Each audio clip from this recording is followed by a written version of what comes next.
প্রিয় শিক্ষার্থীরা আসসালামু আলাইকুম। আমরা নবম দশম শ্রেণীর পদার্থের পঞ্চম অধ্যায়ের একটি গুরুত্বপূর্ণ টপিকস আর্কিমিডিসের সূত্র নিয়ে আজকে ক্লাস নিব এবং আশা করি এই সূত্র সম্পর্কিত তোমাদের যে ঝামেলাগুলো আছে বা যেগুলো না বোঝার জিনিস আছে আজকে সেটা ইনশাল্লাহ ক্লিয়ার হবে। তো চলো আমরা শুরু করি। সেটাই শুরু করার আগে আমি একটা কমন সিনারি বলি, তাহলে তুমি জিনিসটা বুঝতে পারবা। আমরা যখন সাঁতার কাটতে নামি পুকুরের পানিতে, তাই না? আমি মনে করো যে পুকুরের পাড়ে দাঁড়িয়ে আছি, তারপরে আমি সাঁতার কাটতে নামছি। পুকুরের পানি তো চারি সাইডে পরিপূর্ণ আছে, কিন্তু আমি যদি পানিতে নেমে যাই এবং আমি যদি পুরো বডিটাই পানির ভিতরে দিয়ে দিই, তাহলে কি হচ্ছে? আমি পুকুরের পানির ভিতরে একটা জায়গা দখল করেছি, যে জায়গাটায় আগে পানি ছিল। তো বিজ্ঞানী আর্কিমিডিস এখানে গাণিতিকভাবে প্রমাণ করেছেন যে আমি পানিতে নামার কারণে ওইটুকু জায়গায় আগে যত ওজনের পানি ছিল অতটুকু ওজন আমার ওজন থেকে কমে যাবে। তাহলে ফ্যাক্ট হচ্ছে, আবারও বলি, আমি পানিতে নামার ফলে আমি যতটুকু পানি অপসারণ করলাম, আমার কারণে যতটুকু পানি চার সাইডে সরে গেল, যত ওজনের পানি চার সাইডে সরে গেল, সেই পরিমাণ ওজন আমার ওজন থেকে হারিয়ে যাবে বা আমার ওজন থেকে কমে যাবে। সেজন্য দেখো প্রথম লাইনে লেখা হয়েছে হারানো ওজন সমান সমান অপসারিত তরলের ওজন। মানে একটা বস্তু যদি আমরা চিত্রে খেয়াল করি, এখন চিত্রে খেয়াল করো যে একটা বস্তু আছে, এই বস্তুটা পানিতে দেওয়ার ফলে যেটুকু পানি অপসারণ হয়েছে, যত ওজনের পানি অপসারণ হয়েছে, এই বস্তুর ওজন থেকে সেই পরিমাণ ওজন কমে যাবে। এই জন্য আমরা যখন পানিতে নামি তখন আমাদের কি হয়? একটু হালকা হালকা ফিল হয়। আমরা যখন সাঁতার কাটতে নামি তখন আমাদের হালকা ফিল হয়। এরকম করে চিন্তা করে একটু খেয়াল করো, বড় বড় লঞ্চ, বড় বড় জাহাজ, তারা তো অনেক বড় এরিয়া দখল করে থাকে। তাহলে তারা যখন পানিতে নামে তারা কত ওজনের পানি অপসারণ করে। এই জন্য বড় বড় লঞ্চ এবং বড় বড় জাহাজের যে ওজন আছে, সেই ওজন থেকে অনেক ওজন মাইনাস হয়ে যায়। কারণ কি? তারা এত ওজনের পানি অপসারণ করে, মানে চার সাইডে সরাই দেয়, যে ওই ওজন সমানে ওজন তার ওজন থেকে হারিয়ে ফেলে। এই জন্য জাহাজ, লঞ্চ এবং বড় বড় জলযান যারা আছে তারা পানিতে ভেসে থাকার কিন্তু এটাও একটা শর্ত, যে সেখানে এই আর্কিমিডিস সূত্র কাজ করে। ক্লিয়ার? সো আলটিমেটলি আমরা এখন সেটা গাণিতিকভাবে প্রমাণ করব যে হারানো ওজন সমান সমান অপসারিত তরলের ওজন। সো আমাদের কাছে একটা বস্তু আছে, সেই বস্তুটাকে আমরা পানিতে ডুবিয়ে রাখছি। পানির ওপরের পৃষ্ঠ থেকে বস্তুর ওপরের পৃষ্ঠ পর্যন্ত হচ্ছে 1 মিটার উচ্চতা রাখা আছে, আর বস্তুর নিচের পৃষ্ঠ থেকে পানির ওপরের পৃষ্ঠ পর্যন্ত হচ্ছে 3 মিটার আছে H2 এর মান। ওকে, আর বস্তুর যে ক্ষেত্রফল, সেই ক্ষেত্রফল দেওয়া আছে 1 সেন্টিমিটার স্কোয়ার।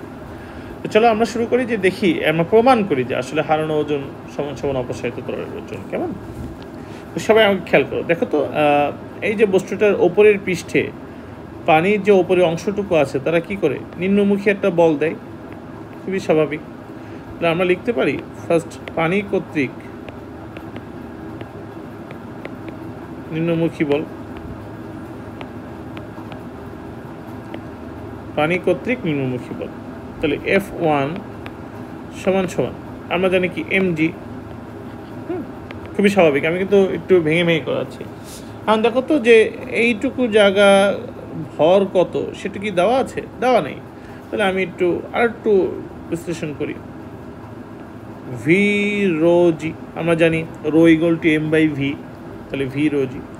দেখো তো এই ওপরে এইটুকু পানির কি আয়তন দেওয়া আছে? দেওয়া নেই। তাদেরকে আমরা আরেকটু ভাঙতে পারি, সে হচ্ছে AH1 রো জি, তাই না? এগুলো আমাদের মান দেওয়া আছে।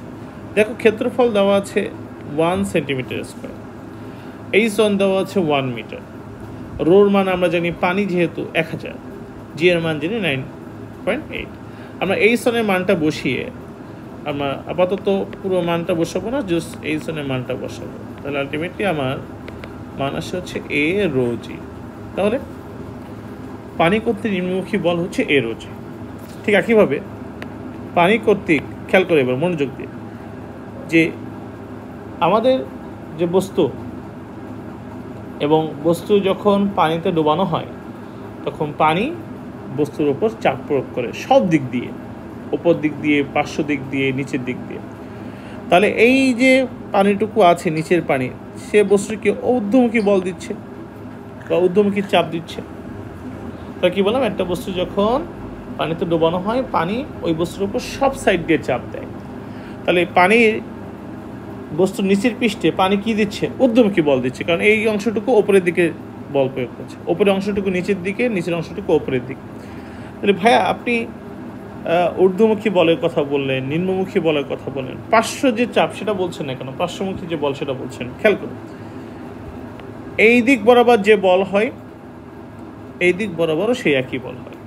ফলে দুইটা, একটা পজিটিভ হলে আর একটা সাপেক্ষে সেটা নেগেটিভ, ফলে দুইটা কাটাকাটি হয়ে যায় বলে পার্শ্ব যে বল বা পার্শ্ব যে চাপ সেটা আমরা আর হিসাবে নিয়ে আসি না।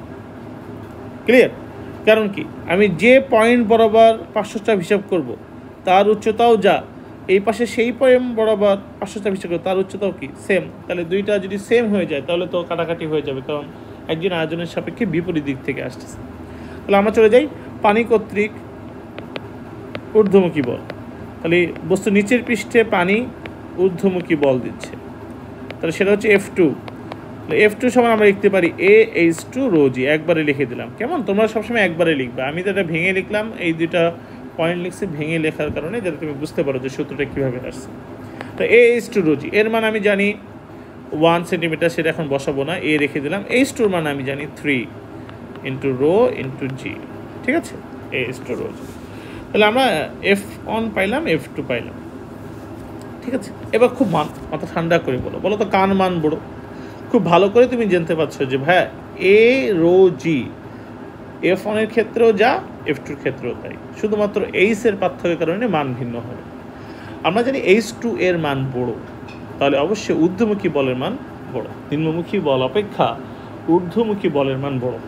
তাহলে কমন সিনারি চিন্তা করো যে আমি যদি মনে করো ওপর দিক থেকে 10 নিউটন নিম্নমুখী বল দিচ্ছি, আর পানির নিচের পৃষ্ঠ আমার উপর 30 নিউটন ঊর্ধ্বমুখী বল দিচ্ছে, তাহলে আমি ওপরে উঠবো, কারণ আমার পানি কর্তৃক ঊর্ধ্বমুখী বল বেশি।